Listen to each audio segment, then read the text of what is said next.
Okay, let's just jump right into this. We're going to tackle one of those questions that seems so simple, you feel like you must be missing something. But today, we're going to unravel it completely. I mean, seriously, why not? If the government's in a bind or people are struggling, just fire up the printers, right? Make more cash, problem solved. It's a thought pretty much everyone has had at some point. And that's because this super easy fix is actually a very clever, very dangerous economic illusion.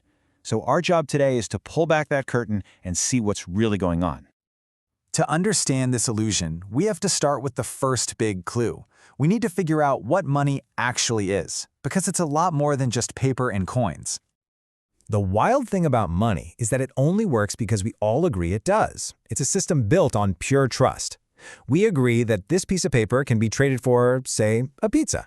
But here's the absolute key.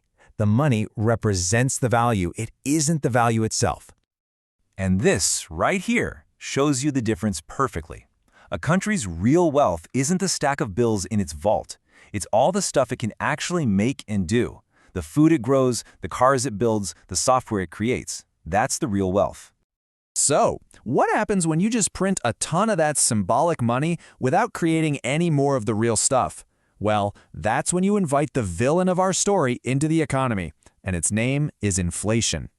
To see how this villain works, let's just imagine a tiny little economy. It's just one town with one bakery. Everything's running smoothly, and a loaf of fresh bread costs $2. Simple, fair.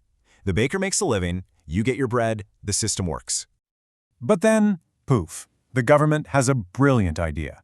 They double everybody's money overnight. You wake up, check your bank account, and wow, you've got twice as much cash. You're rich, right? Well, hold on a second. Let's ask the important question here. Just because everyone has more paper money, did the baker magically get more flour? Did more ovens appear? Nope. The amount of actual bread in the town is exactly the same. So what happens? Everyone, feeling flush with cash, runs to the bakery.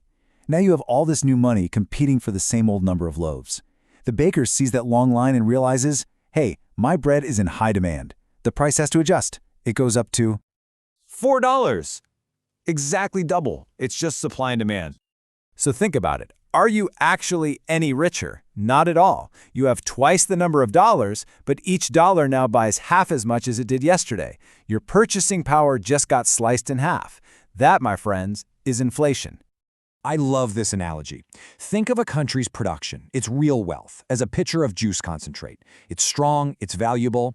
Printing money is just pouring water into it. Sure, you get more liquid, but you're just diluting what's there, making it weaker and weaker. Now look, this isn't just a neat little theory. This has happened in the real world with devastating consequences. Let's open up a few historical case files of countries that try this easy solution. We've seen it in 1920s Germany, in Zimbabwe in the 2000s, Venezuela more recently, different places, different times, but all reading from the same disastrous playbook. Get this. In Germany, the money was losing value so fast, literally by the hour, that companies paid their workers twice a day. You'd get your morning pay and physically run to the shops to spend it, because by the afternoon, it would be worth less. That's not an economy. That's chaos. And it can get even more absurd.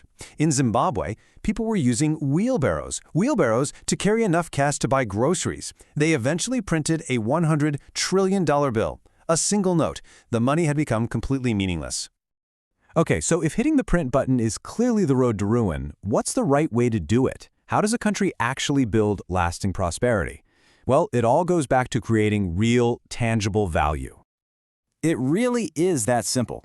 You've got fake wealth on one side, just printing more paper, and you've got real wealth on the other, which comes from making more things, offering better services, and dreaming up new ideas.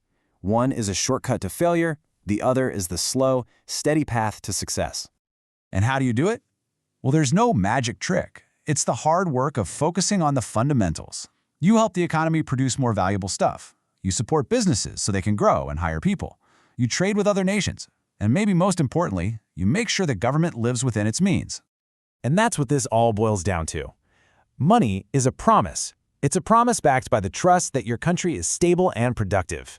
When a government prints money endlessly, it breaks that promise. It shatters the trust, and the whole system just crumbles. Let's end with this. The goal should never be to just have more pieces of paper. The real goal is to have money that you can trust, money that you know will hold its value tomorrow. It's about building a healthy, productive society that stands behind its currency, and that is something you can't just print.